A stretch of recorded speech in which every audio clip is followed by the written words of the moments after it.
It's one of the most popular beauty trends of the past decade. Full and flawless eyebrows, seen styled on famous faces. People really desire fuller brows, something that really gives them a youthful facial appearance. Kim Kardashian posting to YouTube with the so-called eyebrow queen, Anastasia. She wears this headband with a big light so she can see. And model Hailey Bieber showing off her brow routine for Vogue. A little bit of eyebrow gel. Other celebs admitting to past brow mistakes. Model and author Chrissy Teigen talking to InStyle.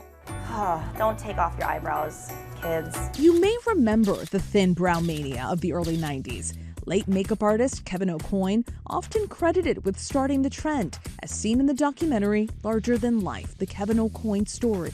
And he'd lie me down and pin me and then pluck out all my eyebrows. And then literally overnight, everybody started tweezing their eyebrows. The majority of my patients are coming from that 90s, 2000s era. And now, after having tweezed for many years, a lot of those patients are seeing that their hair hasn't grown back in. Now, a cosmetic surgery growing in popularity is helping to fill in those gaps.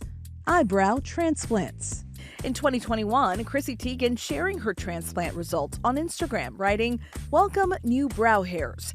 And actress Megan Good praising her brow procedure on The Doctors. For me, it's been a complete game changer. It's given me 10 years back to my face. Both Teigen and Good crediting Beverly Hills facial plastic surgeon Dr. Jason Champagne, who specializes in hair restoration. To me, it's more than just surgery, it's also an art. Similar to traditional hair transplants, for most people, hair is harvested from the back of the patient's scalp, then implanted permanently in their brow line. This procedure has helped a lot of patients to achieve what they are really looking for, and that's their own natural hair in their eyebrows.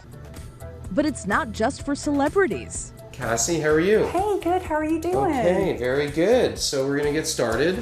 In New York, plastic surgeon Dr. Michael Wolfeld is getting ready for surgery and making his final marks. We're checking for symmetry of the brows. His patient, 56-year-old Cassie Wilhilt, And I'll show you with the mirror exactly what the plan will be, okay? traveling over 700 miles to his medical office.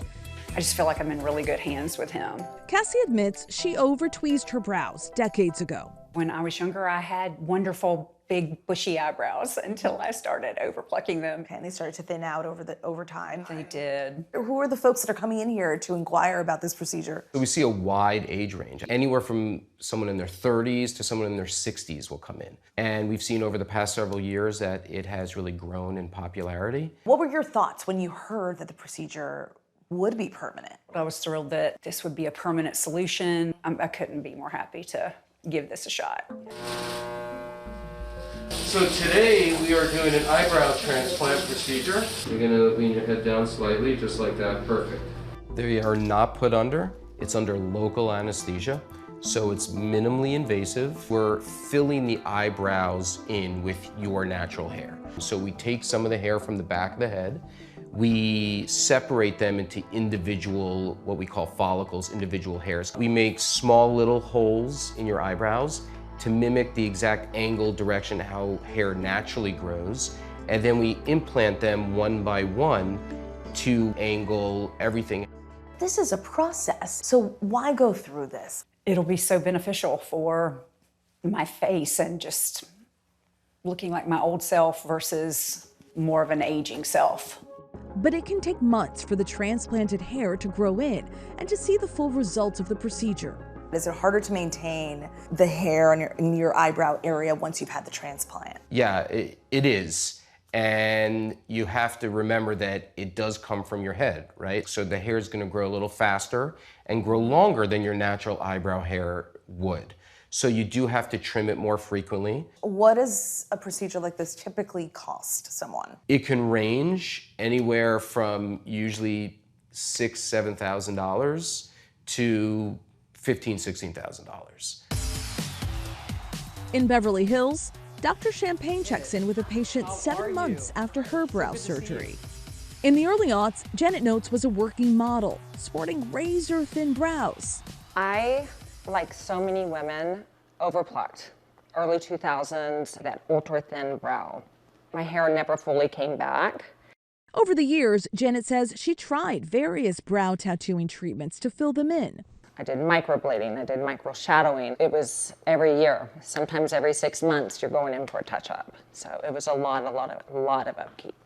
Inspired by Chrissy Teigen, Janet decided to travel from Florida to California last March for her own eyebrow transplant with Dr. Champagne, documenting her post-surgery transformation on Instagram after getting so-called champagne brows. At 3 months, I was getting a lot of new brow growth.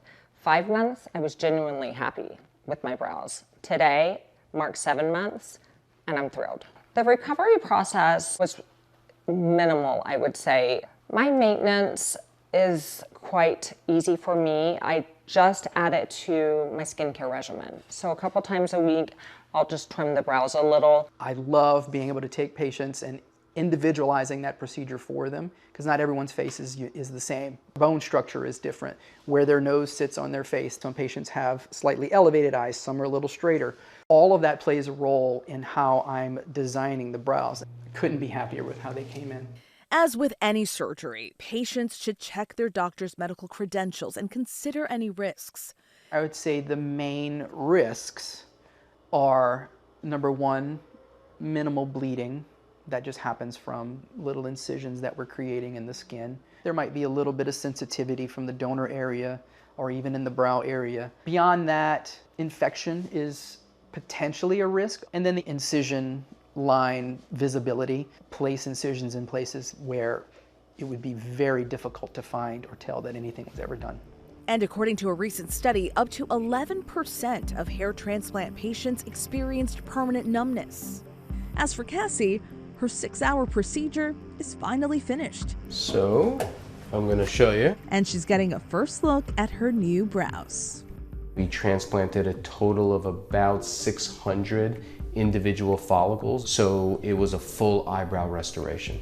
I just hope that this is a great solution where it'll make me look more natural and, make the aging process slow down a little bit.